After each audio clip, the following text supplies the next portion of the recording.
สบายดีมื้อนี้เขาสิพามาขึ้นเที่ยวชมพระเจดีย์ทั้งหมดมีอยู่6 สั้นอันนี้คือด้านหน้าของเจดีย์ที่เขาจิขึ้นมื้อนี้มาเบิกรอบเจดีย์ที่เขาสิขึ้นมื้อนี้นี่คือเขาจะขึ้นนี่สั้นที่6ก็อยู่พุ่นแหละบนโดกปุ้งนั่นคือสั้นที่6เขาจะไล่ขึ้นไปเลยแต่สั้นที่1สั้นที่6เลยอันนี้บรรยากาศรอบๆบรรยากาศรอบๆ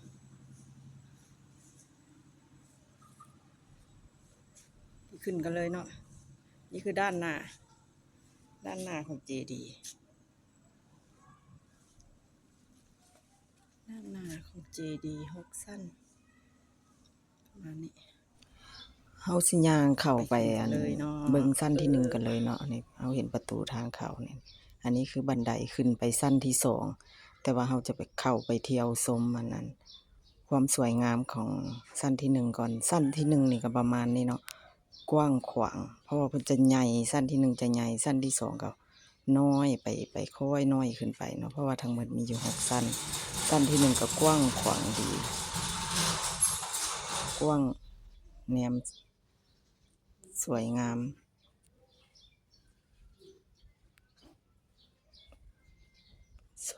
งานสร้างของเพิ่นงานสีไม้ลายมือเพิ่นงามอีหลีมีบ่อนกราบไหว้บูชาบ่อน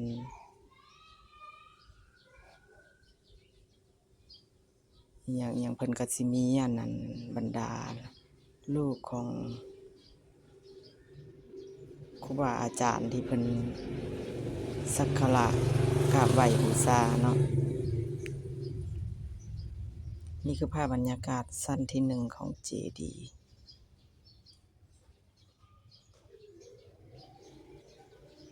ย์ไซมงคลเนาะชื่อนี่สถานที่ตั้งเพิ่นก็อยู่จังหวัด101แต่บ่ฮู้อำเภอขอโทษขออภัยข้อมูลก็บ่ละเอียดปานใดเฮาก็ไปเที่ยวตามพี่ๆน้องๆเพิ่นพาไปอันนี้คือภาพสั้นที่1ของเจดีย์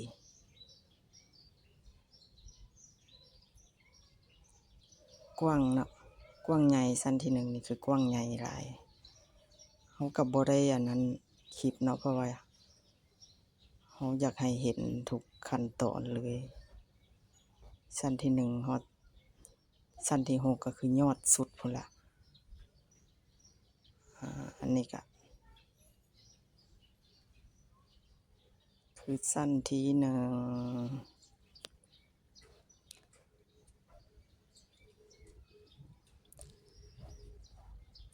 ต่อไปเฮาก็สิพาขึ้นไปเบิ่งสั้นที่2ของเจดีย์หลังจากเฮาเบิ่งสั้นที่1แล้วเดี๋ยวจักหน่อยเฮาจะพาเฮากำลังซอกบันไดเพราะบันไดมีอยู่ทางออกเฮาจะย่างวนกลับไปหาประตูทางออกแล้วเพื่อจะขึ้นไปสั้นที่2เฮาก็ลืมว่าบันไดขึ้นสั้นที่2คืออยู่ประตูด้านหน้า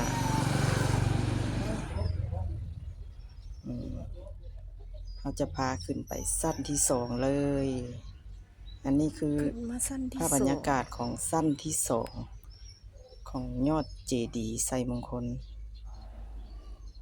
สวยงามเนาะก็จะน้อยกว่าสั้นที่1ขึ้นมาอีกจัก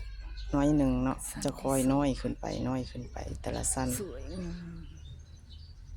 สวยงามบ่แพ้กันกับสั้นที่1เนาะสั้นที่2นี่ก็อลังการงานสร้างงานสีไม้ลายมือเพิ่นเฮ็ดสวยงามอีหลีก็มีพระพุทธรูปต่างๆไว้ให้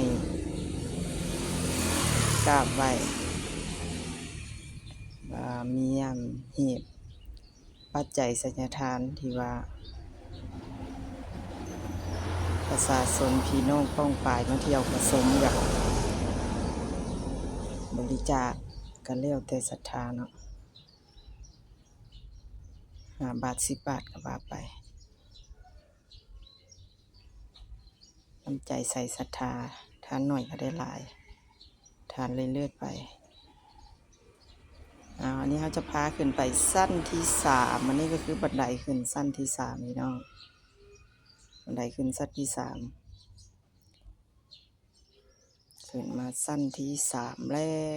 วสั้นที่3นี่ก็ยังสวยงามแหละก็พื้นที่ก็จะน้อยขึ้นมาอีกประมาณหนึ่งเทียบใส่สั้นที่1สั้นที่2สั้นที่3ก็จะน้อยขึ้นมาอีกประมาณหนึ่งก็มีพระพุทธรูปเต็มเนาะไว้กราบไหว้บูชาความสวยงามบ่แพ้กันเลยนี่ก็คือภาพบรรยากาศของสั้นที่3ของพระเจดีย์เนาะเขาก็สิย่างอ้อมเพื่อซอกหาบันไดเพื่อจะขึ้นไปต่อสั้นที่4เนาะเขาก็จะย่างอ้อมไปสั้นที่3ครับอ้อมเป็นวงกลมเนาะพี่น้องย่างอ้อมไปเป็นวงกลมเขาจะไปซอกหาบันไดขึ้นไปสั้นที่4น่าจะอยู่ด้านหลังล่ะเขาก็ย่างสมไปนำเนาะเขากับมาพ่อพระพุทธรูปอีกความสวยงามเนาะกราบไหว้พระพุทธรูป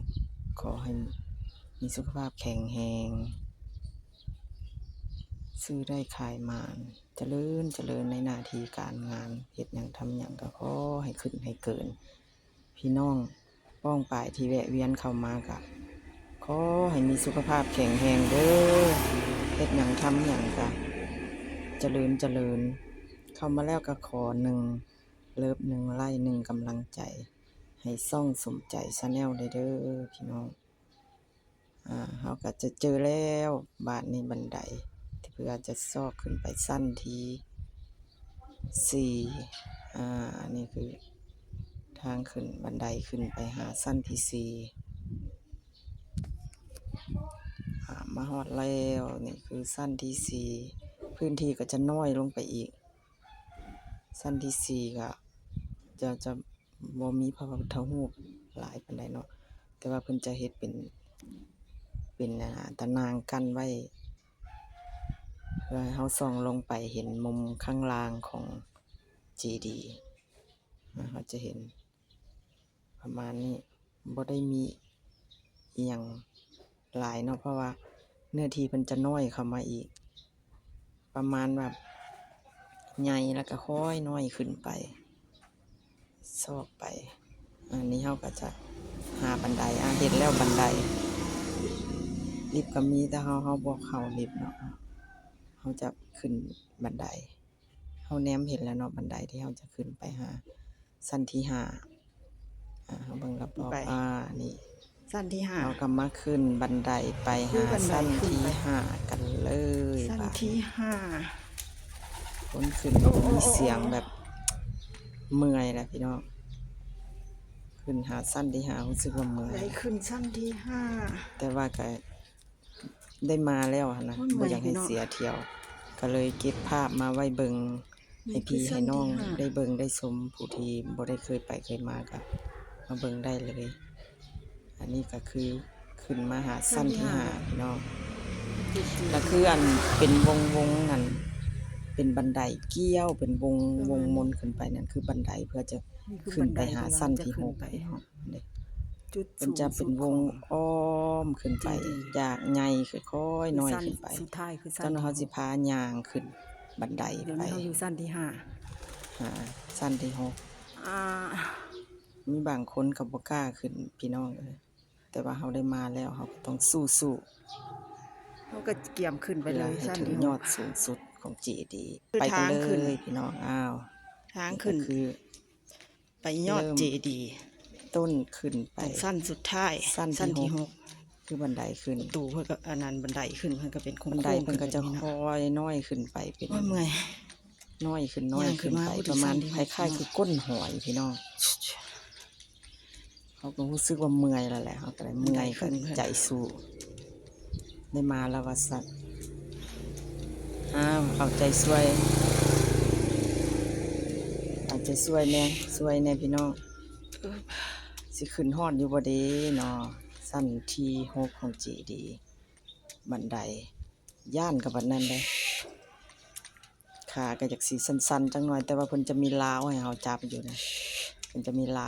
วให้เฮาจับด้านข้างอันนี้เฮาจะมาฮอดจุดที่เพิ่นให้พักจุดที่เพิ่นให้เฮาพักเฮาก็เอาขึ้นมาจะส่องลงมาเห็นจุดพักอยู่บันไดเฮาก็สิขึ้นชั้นสุดท้ายความสูงก็สามารถยับเข้ามาใกล้ๆแล้วก็ส่องลงมามองลงไปเห็นมุมข้างล่างสั้นที่5คือสั้นที่แต่ว่าเฮาก็เอาผ้าให้เบิ่งได้ซำนี้เฮาก็ขาสั้นๆคือกันพี่น้องตอนนี้ก็คือบันไดกันน้อยเข้าไปอีกแล้วเนาะเขาก็ได้จับราวแหละตอนนี้พี่น้องขากระสันสังเกตเห็นสู่กระสันบอกบันไดเพิ่นกันน้อยใกล้แล้วใกล้จะถึงจุดหมายแล้วสู่ไปน้ำกันพี่น้องได้จองราวแล้วตอนนี้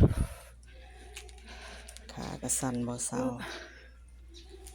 ใกล้ฮอดแล้วใกล้ฮอดใจเพิ่นก็เป็นน้อยๆหอมขึ้นอึบใกล้สิฮอดเลยเหนื่อยพี่น้องเหนื่อยจังได้ก็สู้หั่นแหละได้มาแล้วเด้นั่นนี่มาฮอดแล้วพี่น้องความพยายามอยู่ใส่ความสำเร็จไปอยู่หั่นมาฮอดแล้วเนาะเจดีสั้นที่6สั้นสุดท้ายสั้นที่6ของพระเจดีย์ไซมงคลได้มาฮอดมาถึงแล้วพี่น้องได้มากราบไหว้ขึ้นมาได้6สั้นมาร่วมบริจาคน้ำเพิ่นศรัทธาเล็กๆน้อยๆเฮาก็ได้ไปได้ไกลมาก็มาแวะชมแวะสั้นที่6เที่ยวกันเด้อพี่น้องประมาณนี้เนาะเจดีย์สั้นน้อยก็เก่งเว้ยที่เฮาแนมเห็นจากข้างล่างเป็นอันนี้พี่น้องเพิ่นก็มากราบไหว้สั้นที่6ที่เฮาขึ้นมาฮอดนี่ก็คือจุดนี้เนาะอันนั้นก็คือพี่น้องเพิ่นเนาะพี่น้องคือเพิ่นเข้ามาฮอดสั้นที่6อ่ะอัดคลิปลงเท่านี้เนาะบุญคำนำสู่สาธุอายุมั่นขวัญยืนบุญคำนำสู่เด้อสาธุได้มาฮอดมาถึงวันนี้เฮาก็เก็บภาพบรรยากาศบันไดตอนลงกับก้นหอยพี่น้องอันเดียวกันกับก้นหอยเลยบันไดที่เขาจะย่างลงไปขากระสันแต่ว่าบ่ลงกับบ่ได้บ้านนี่คันบ่ขึ้นมาหันก็คือได้แต่ว่าบ่ลงนี่บ่ได้พี่น้องก็ต้องได้ลงเอาภาพบรรยากาศบันไดตอนลงมาให้เบิ่งความแบบท้าทายความใจสู้ว่าซ่านได้มาฮอดมาถึงเพิ่นเท่าใดฟ้าเท่าใดปีก็ได้ยินแต่ชื่อเสียงเพิ่นก็ได้มื้อนี้ก็ได้มาขอบคุณทุกท่านทุกเลิฟทุกไลค์ที่แวะเข้ามาชมคลิปเด้อเข้ามาแล้วอย่าลืมกดไลค์1คอมเมนต์เพื่อเป็นกำลังใจให้เด้อขอให้ทุกท่านมีสุขภาพแข็งแรงปรารถนาสิ่งใดขอให้สมความมุ่งมั่นปรารถนาทุกประการส่วนคลิปนี้ก็ลาก่อนเด้อบ๊ายบาย